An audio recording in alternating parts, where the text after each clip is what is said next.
함께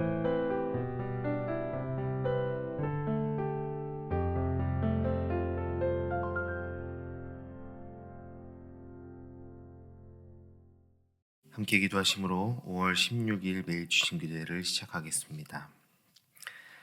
사랑과 자비의 하나님, 오늘 이 새벽에도 우리를 주의 얼굴 앞에 불러주심을 감사드립니다. 어두운 세상 한복판에서 우리를 날마다 새롭게 하시는 주님의 은혜로 인해 우리가 오늘도 호흡하게 하시고 말씀 앞에 서게 하심을 참으로 감사드립니다.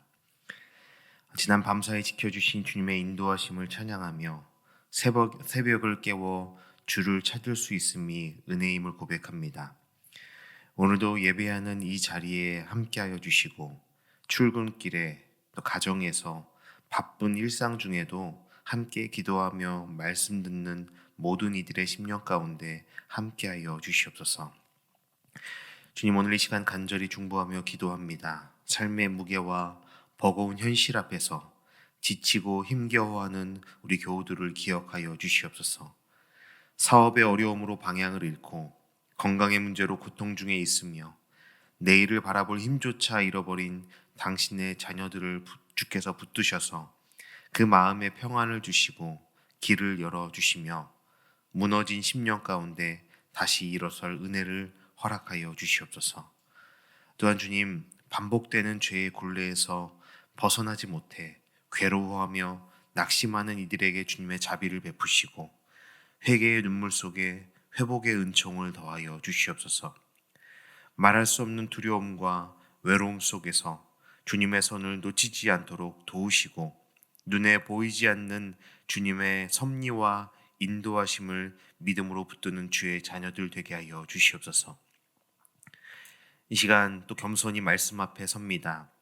주의 말씀은 영이요 생명이오니 우리의 심령을 새롭게 하시고 상한 마음을 고치시며 흔들리는 믿음 위에 굳건한 반석을 놓아 주시옵소서. 듣는 모든 자의 마음 위에 하나님의 뜻이 새겨지는 은혜의 시간 되게 하여 주시옵소서.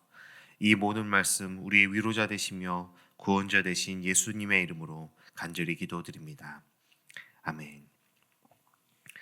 오늘 우리에게 주신 하나님의 말씀은 에스더 4장 1절로 17절까지의 말씀입니다. 에스더 4장 1절로 17절까지의 말씀 저희 여러분이 한 절씩 교독하시고 17절 말씀은 합독하도록 하겠습니다. 하나님의 말씀입니다.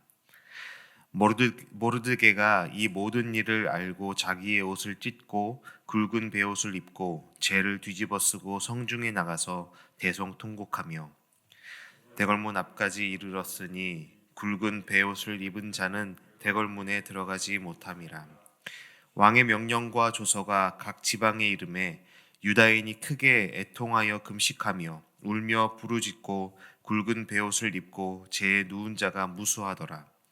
에스더의 시녀와 내시가 나와 전하니 왕후가 매우 근심하여 입을 의복을 모르드게에 보내어 그 굵은 베옷을 벗기고자 하나 모르드게가 받지 아니하는지라.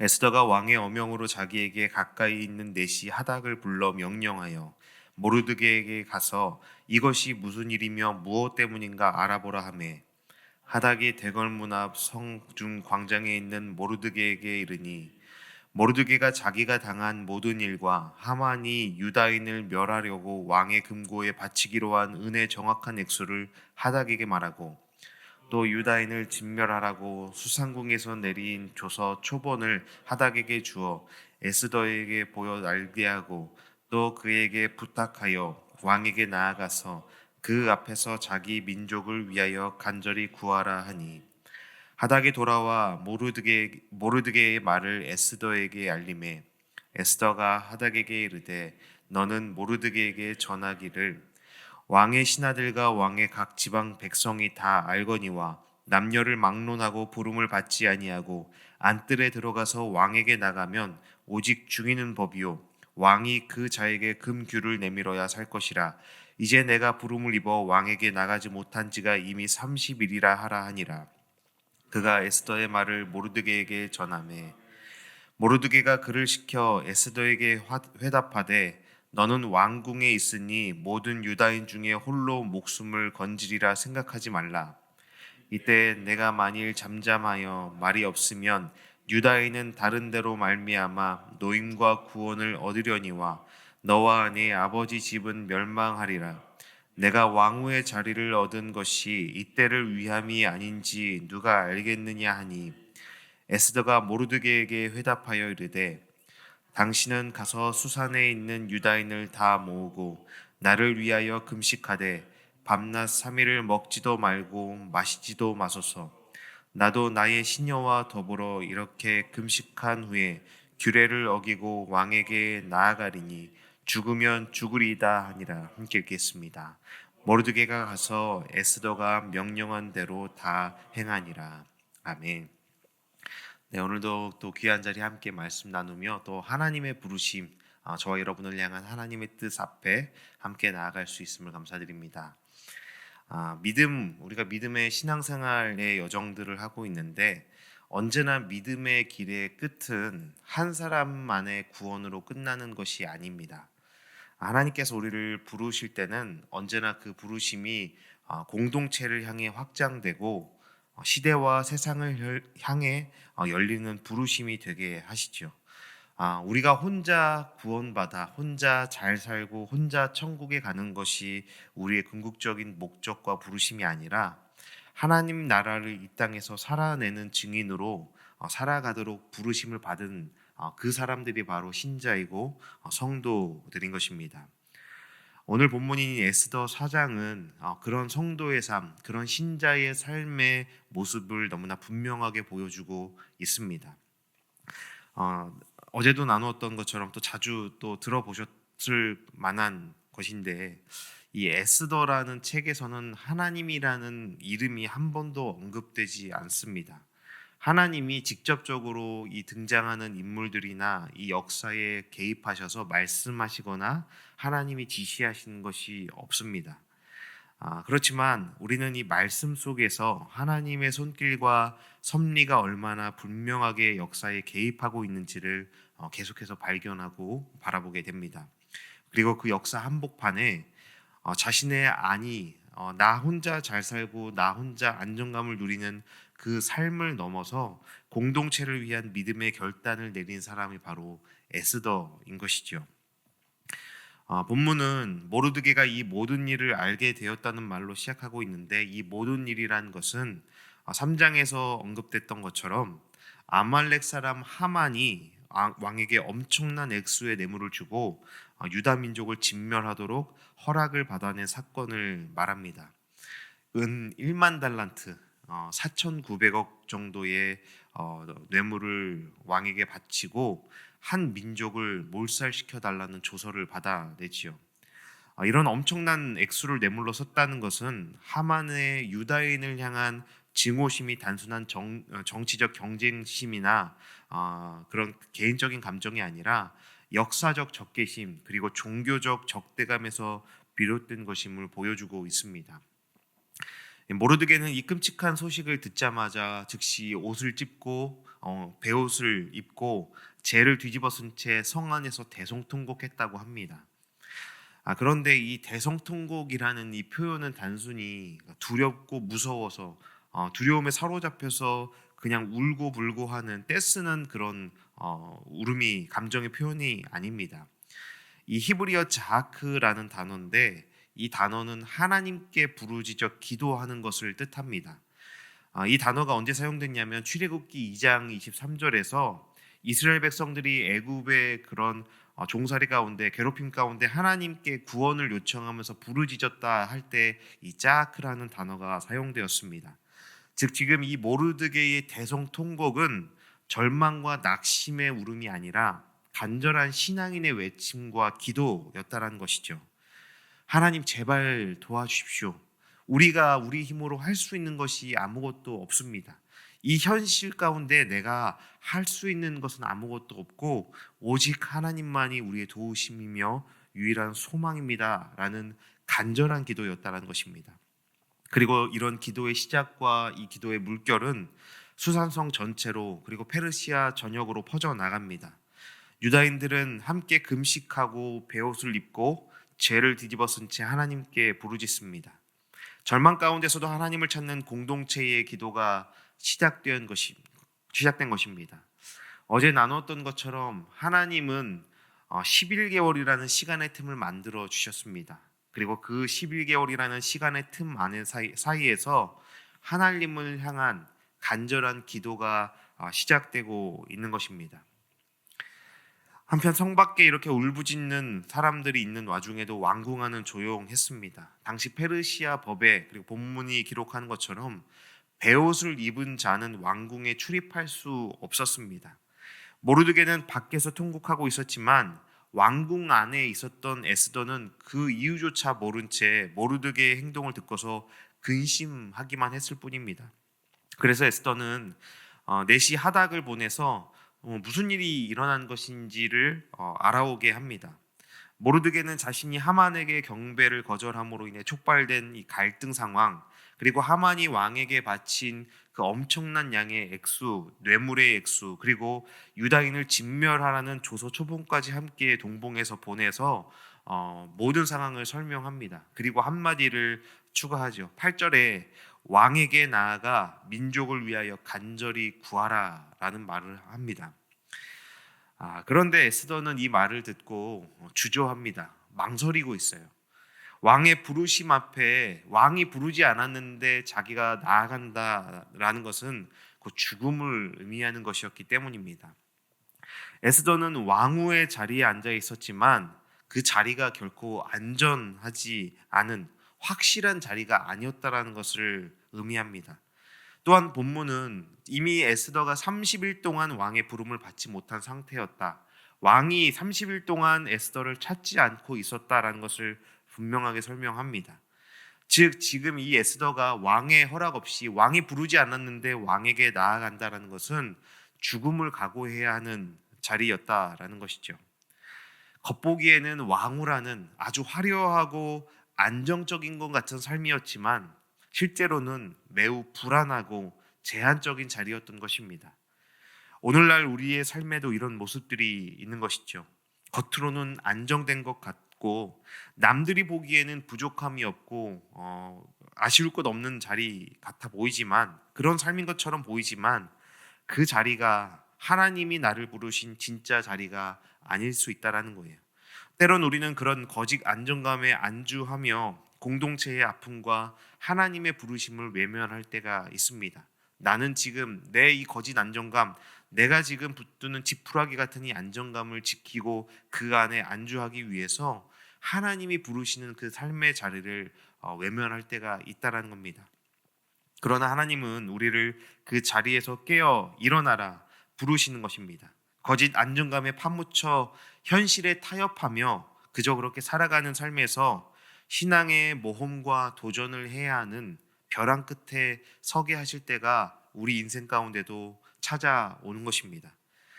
유진 피터스는 자신의 책 다윗 현실 영광 고통의 삶이라는 책에서 이런 이야기를 합니다. 우리의 삶을 움직이는 가장 강력한 거짓말 중 하나는 지금이 가장 안전하다는 환상이다. 우리의 삶을 움직이는 가장 강력한 거짓말 중 하나는 지금이 가장 안전하다라는 환상이다라는 말을 합니다. 이 말은 우리가 안전하다고 느끼는 순간이 오히려 영적으로 무감각해질 수 있다라는 때라는 그 사실을 경고하고 있는 겁니다. 에스더가 왕궁 안에 있었지만, 그리고 왕후라는 자리에 있었지만 진정한 보호는 그 자리나 거짓 안정감이 아니라 하나님 손에 있었다는 메시지를 더욱 분명하게 보여주는 것입니다. 왜 지금 이 자리에 있게 하셨는가? 그것이 단지 나를 위한 자리인가? 아니면 이때를 위한 하나님의 자리인가? 우리는 그 질문 앞에 정직하게 우리의 삶을 돌아보며 우리가 붙들고 있는 거짓 안정감은 무엇인지 하나님 앞에 정직하게 내어놓을 수 있어야 합니다. 여러분, 하나님은 우리를 지금의 이 자리에서 공동체를 향한 믿음의 결단의 자리로 부르실 것입니다.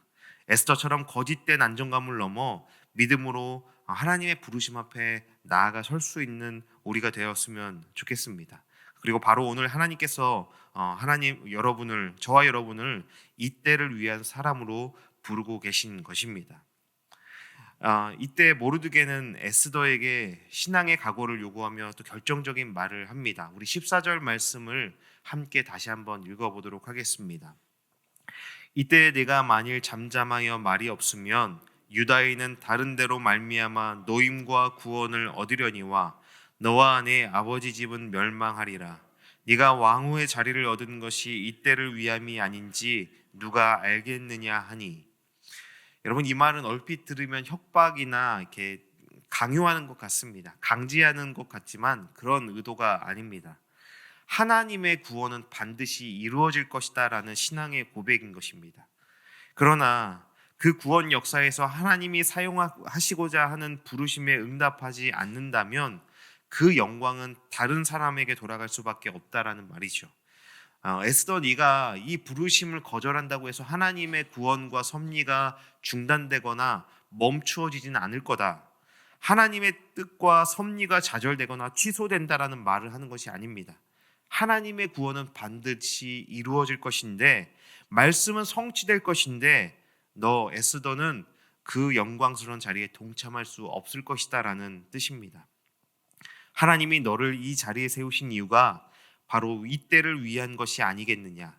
이 말은 단순히 모르드게가 에스더를 설득하기 위한 말이 아니라 에스더로 하여금 자신의 자리를 하나님의 관점으로 다시 해석하라는 신앙적 도전이자 초청인 것입니다. 너가 살아가고 있는 그 삶의 자리에 매몰되어 있는 것이 아니라 지금 네가 처한 그 삶의 자리에서 하나님의 관점으로, 하나님의 시선으로 너의 삶을 다시 해석해야 한다라는 것이죠. 왕후가 된 것이 단지 운이 좋아서도 미모나 처세술 때문도 아닌 것입니다.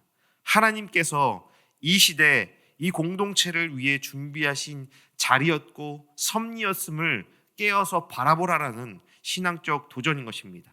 그리고 그 부르심과 그 도전은 우리에게도 마찬가지입니다. 우리가 지금 있는 자리가 단지 우연히 만들어지고 우리가 있는 이 삶의 자리가 단순한 우연의 결과이겠습니까? 상황이 좋아서 혹은 우리가 운이 나빠서 그 자리에 있게 된 것이겠냐라는 것이죠. 결코 그렇지가 않다는 것입니다. 신앙인은 결코 우연 속에 파묻혀 사는 사람이 아닙니다. 우리가 찬양으로 고백하는 것처럼 이 눈에 아무 증거 아니 배어도 믿음으로 살아가는 삶은 지금의 현실 속에서도 하나님의 섭리와 계획을 바라볼 수 있는 삶인 것입니다. 세상은 상황을 보고 반응하고 판단하지만 신앙인은 하나님의 뜻과 약속을 붙잡고 자신의 현실을 다시 해석할 수 있는 사람입니다. 하나님의 나라는 반드시 이루어질 것입니다. 하나님의 뜻, 하나님의 말씀은 결코 중단되거나 취소될 수 없습니다. 그 하나님의 약속은 결코 헛되지 않습니다. 그렇기에 지금 내가 있는 이 자리 역시 하나님 나라를 위해, 이 때를 위해 나를 부르신 자리일 수 있다라는 믿음의 해석이 우리에게도 동일하게 필요한 것입니다. 팀 켈러가 하나님 나라의 비밀이라는 자신의 책에서 이렇게 얘기합니다. 하나님의 섭리는 당신의 계획과 다르게 흘러가는 것처럼 보여도 항상 더 깊고 더 넓은 계획 안에서 움직이고 있다. 우리가 미처 깨닫지 못하고 바라보지 못한다 하여도 하나님은 하나님의 일들을 이루어가고 계시고 하나님의 섭리는 지금 이 순간에도 계속되고 있습니다. 믿음이 아닌 시선으로 바라본다면 우연일 수 있고 운이 좋은 것일 수도 있고 때로는 불행한 우연일 수도 있겠지만 우리에게는 그 모든 것이 하나님의 섭리라는 삶을 향한 재해석이 우리에게도 필요하다는 것입니다. 내가 지금 처한 이것이, 이 자리가 이때를 위한 것이 아니겠는가? 우리는 그 부르심 앞에 우리 현실을 믿음으로 다시 바라보는 용기와 결단이 있기를 바랍니다. 우리가 현재 이해하지 못해도 하나님의 섭리는 여전히 우리의 삶에 신실하게 이루어져 가고 있음을 믿음으로 바라봐야 하는 것입니다. 이 도전 앞에서, 이런 모르드게의 도전 앞에서 에스더는 위대한 믿음의 결단을 내립니다. 우리 16절 말씀도 함께 천천히 같이 읽어보겠습니다. 당신은 가서 수산에 있는 유다인을 다 모으고 나를 위하여 금식하되 밤낮 3일을 먹지도 말고 마시지도 마소서. 나도 나의 시녀와 더불어 이렇게 금식한 후에 규례를 어기고 왕에게 나아가리니 죽으면 죽으리이다 하니라. 죽으면 죽으리이다. 여러분, 에스더는 죽음을 각오하고 있죠. 이제 그녀는 더 이상 왕이 불러주기를 기다리는 수동적인 존재가 아니라 하나님의 부르심에 적극적으로 응답하는 믿음의 사람으로 변화하고 있습니다. 그리고 그 출발을 공동체와 함께 금식하며 하나님께 엎드리는 기도로 시작하고 있습니다. 그리고 이것은 무모하거나 즉흥적인 행동이 아니었습니다. 죽으면 죽으리라. 에스더의 이 결단은 단순히 될 대로 되라라는 식의 인생관이나 자포자기의 태도가 아니죠. 이 고백은 마치 삶을 포기하는 것처럼 들릴 수는 있지만 실상은 삶의 결과를 하나님께 온전히 의탁하고 맡기겠다라는 믿음의 선언인 것입니다. 내 모든 결과 그것을 하나님께 맡겨드리고 하나님께 의탁합니다라는 것이죠. 에스더는 기도 속에서 하나님의 뜻을 구했고 공동체와 하나님의 백성을 위한 사명을 붙잡은 채 자신의 생명을 건 결단을 내린 것입니다. 이 고백은 하나님이 하실 일을 신뢰하고 자신은 그 뜻 앞에 순종하겠다라는 신앙인의 책임 있는 응답이었습니다. 하나님께서 거진 안정감으로부터 불러내어서 벼랑 끝에 서게 하셨고 이제 그 벼랑 끝에서 하나님께서 날개를 펼쳐주실 것을 신뢰하며 멋지게 점프하고 있는 것입니다. 믿음은 때때로 결과를 예측할 수 없는 상황에서 하나님의 뜻을 붙잡고 현실을 돌파해 나가는 결단의 용기로 나타납니다. 이 말은 두려움 앞에서의 포기가 아니라 하나님의 뜻이 이루어질 것을 믿고 자기 인생을 하나님께 맡긴 신앙의 선언입니다. 제가 좋아하는 찬양 중에 강명식 음악사님의 승리라는 찬양이 있습니다. 그 찬양의 가사 중에 결과가 어떠해도 우리 주님만 빛나시면 그것이 승리다라는 가사가 있습니다. 에스더가 지금 고백하는 것은 결과가 어떠하여도 그 모든 일을 통해서 하나님의 뜻이 하나님의 말씀이 성취될 수 있다면 그것이 나의 승리다라고 고백하는 것입니다. 죽으면 죽으리다라는 이 말은 절망이 아닌 소망의 고백이며 체념이 아닌 하나님을 향한 절대적 신뢰의 표현인 것이죠. 사랑하는 여러분, 오늘 이 에스더의 이야기는 우리의 이야기입니다. 이 때를 살아가고 있는, 이 현실을 살아가고 있는 바로 저와 여러분의 이야기입니다. 하나님은 지금도 우리를 이 때를 위한 사람으로 부르고 계신 것입니다. 지금 내가 살아가고 있는 자리, 내가 감당하고 있는 그 인생의 책임과 역할과 무게들, 마음의 부담으로 남아있는 그 모든 상황들, 그것은 결코 우연이지 않습니다. 여러분, 믿음으로 산다는 것은 단지 구원받은 데서 끝나는 것이 아니라 하나님은 부르심 앞에 반응하며 공동체를 위한 결단으로 나아가는 삶입니다.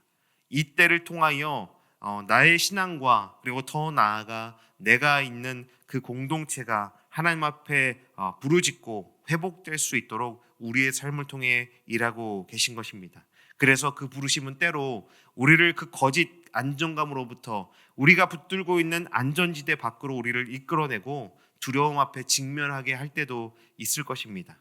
그러나 하나님은 그곳에서 우리를 붙드시고 반드시 우리를 지키시며 사용하실 것입니다. 우리를 그 자리에 두신 것은 하나님의 섭리이며 사명인 것을 기억해야 합니다. 여러분, 이 시간 기도할 때에 당당하게 그 부르심 앞에 설 수 있기를 바랍니다. 하나님은 결코 실수하지 않으시고 우리를 부르신 그때와 그 자리는 결코 헛되지 않을 것입니다. 하나님의 말씀은, 하나님의 섭리는 결코 취소되거나 유보되지 않습니다. 흐트러지지 않을 것입니다. 하나님께서 저와 여러분을 이 자리에 두신 것은 지금 이때 이 공동체를 위한 뜻이 있기 때문임을 믿으며 오늘도 그 부르심 앞에 믿음으로 응답하며 이 때를 살아가는 하나님의 부르심 앞에 성실히 살아낼 수 있는 저와 여러분의 삶이 되기를 주님의 이름으로 축원합니다. 함께 기도하시겠습니다. 온 세상 가운데 충만하신 주의 영광과 섭리를 감사하며 찬양합니다. 때때로 아무것도 보이지 않는 것 같은 벼랑 끝으로 우리를 이끄실 때 하나님의 섭리와 부르심을 기억할 수 있는 믿음을 허락하여 주시옵소서. 하나님의 섭리와 계획에 참여할 수 있음이 은혜이며 나를 통해 하나님의 일을 이루어 가시는 위대한 역사를 바라보는 믿음의 시선을 허락하여 주시옵소서. 우리에게 살아가게 하신 모든 순간이 결코 우연이 아닌 하나님의 이때임을 기억하며 하나님의 섭리와 은혜를 누리며 살아갈 수 있는 주의 자녀들, 하나님 나라의 백성들 되게 하여 주시옵소서. 거짓 안정감으로부터, 그 하나님 안전지대로부터 우리를 이끌어내실 때 하나님께서 우리를 통해서 이루시고자 하는 일들이 있음을 믿음으로 바라보며 오늘도 우리에게 맡기신, 우리에게 살아가라 말씀하신 그 삶의 자리에서 성실히 하나님의 뜻을 이루어갈 수 있는 우리가 되게 하여 주시옵소서. 감사드리며 살아서 우리의 역사 가운데 일하시고 주인 되신 예수 그리스도의 이름으로 기도드립니다. 아멘. 함께 기도하시겠습니다.